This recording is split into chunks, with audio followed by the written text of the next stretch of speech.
Microsoft की नई report में खुलासा हुआ है कि भारतीय में 93% बिजनेस लीडर्स एआई को अपनाने के लिए पूरी तरह तैयार हैं। इन लीडर्स को मानना है कि आर्टिफिशियल इंटेलिजेंस न केवल कंपनियों की प्रोडक्टिविटी बढ़ाएगा बल्कि कर्मचारियों के काम करने का तरीका का भी बदल देगा। रिपोर्ट में कहा गया है कि भारतीय संगठन में एआई को केवल टेक्नोलॉजी टूल नहीं बल्कि स्ट्रेटेजिक पार्टनर की तरह देख रहे हैं। 90% से ज्यादा लीडर्स मानते हैं कि एआई के इस्तेमाल से कर्मचारियों की क्रिएटिविटी, इन्वेंशन और एफिशिएंसी में बड़ा सुधार होगा। खास बात यह है कि भारत इस मामले में कई विकसित देशों से आगे निकल रहा है और एआई अपनाने की रफ्तार सबसे तेज दिख रहा है। विशेषज्ञों का कहना है कि आने वाले समय में एआई वाले प्रोफेशनल का डिमांड और भी ज्यादा बढ़ेगी, इसलिए युवाओं को इस देश में ट्रेनिंग और अप स्किल पर ध्यान देना चाहिए।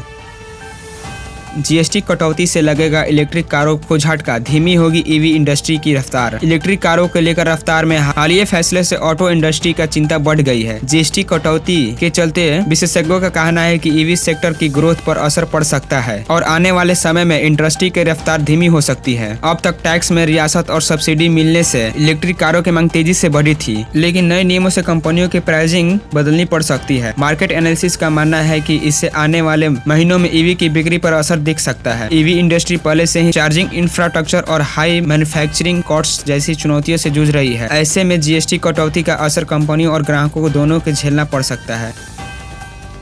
टाटा हैरियर ईवी से हुई हादसे में शख्स की मौत, टाटा मोटर्स ने दिया जवाब। हाल ही में टाटा हैरियर ईवी से जुड़े एक सड़क हादसे में एक शख्स की मौत हो गई। इस घटना ने सोशल मीडिया पर तेजी से सुर्खियां बटोरी और ईवी सेफ्टी लेकर सवाल खड़े किए। हादसे के बाद टाटा मोटर्स की ओर से बयान जारी किया गया। कंपनी ने कहा है कि यह एक दुर्भाग्यपूर्ण घटना है और हम मृतक के परिवारों की संवेदना व्यक्त करते हैं। कंपनी मामले की जाँच कर रही है और पुलिस की इन्वेस्टिगेशन में सहयोग कर रही है। फिलहाल शुरुआती जानकारी से पता चलता है कि हादसे केवल वाहन के कारण नहीं हुआ है बल्कि कई अन्य फैक्टर भी जिम्मेदार हो सकते हैं। बता दें कि टाटा मोटर्स भारतीय ईवी मार्केट में अग्रणी कंपनियों में से एक है और सुरक्षा मानकों के लेकर हमेशा दावे करती रहती है, लेकिन इस हादसे में ग्राहकों के बीच ईवी की सेफ्टी और विश्वसनीयता को लेकर नई बहस छिड़ दी है।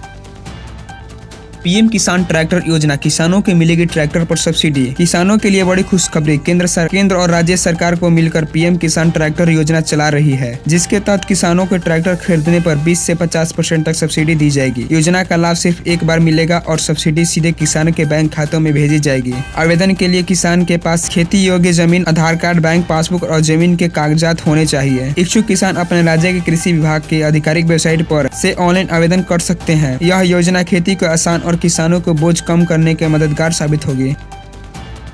आज से 62 लाख लोगों को मिलेगी 32,200 रुपए, बैंक खातों में सीधे जमा होगी। केरल सरकार ने अपने नागरिकों को बड़ी राहत देते हुए वेलफेयर पेंशन फंड स्कीम के तहत कल से राशि जारी करने का ऐलान किया है। इस योजना के तहत 62 लाख अभ्यर्थियों को 32,200 रुपए की किस्त सीधे बैंक खाते में जमा की जाएगी। यह योजना का मकसद जरूरतमंद लोगों की आर्थिक सुरक्षा और राहत देना है, जिससे वे अपने रोजमर्रा की खर्च आसानी से उठा सकते हैं। जमशेदपुर में मणिपाल टाटा मेडिकल कॉलेज में पढ़ाई कर रहे समस्तीपुर के छात्र ने की आत्महत्या। जमशेदपुर से एक दर्दनाक खबर सामने आई है। मणिपाल टाटा मेडिकल कॉलेज में पढ़ाई कर रहे बिहार के समस्तीपुर जिले के छात्र ने आत्महत्या कर ली। घटना की जानकारी मिलते ही कॉलेज प्रशासन और पुलिस मौके पर पहुंच गई। छात्र की पहचान समस्तीपुर निवास के रूप में हुई है। पुलिस ने शव को कब्जे में लेकर पोस्टमार्टम के लिए भेज दिया है। आत्महत्या के कारणों का अभी खुलासा नहीं हुआ है, लेकिन प्रारंभिक जाँच में पढ़ाई के तनाव की आशंका बताई जा रही है। कॉलेज प्रशासन ने कहा है कि गंभीरता से जांच की जा रही है। फिलहाल पुलिस परिजनों का बयान और डिजिटल सबूतों की जांच कर रही है।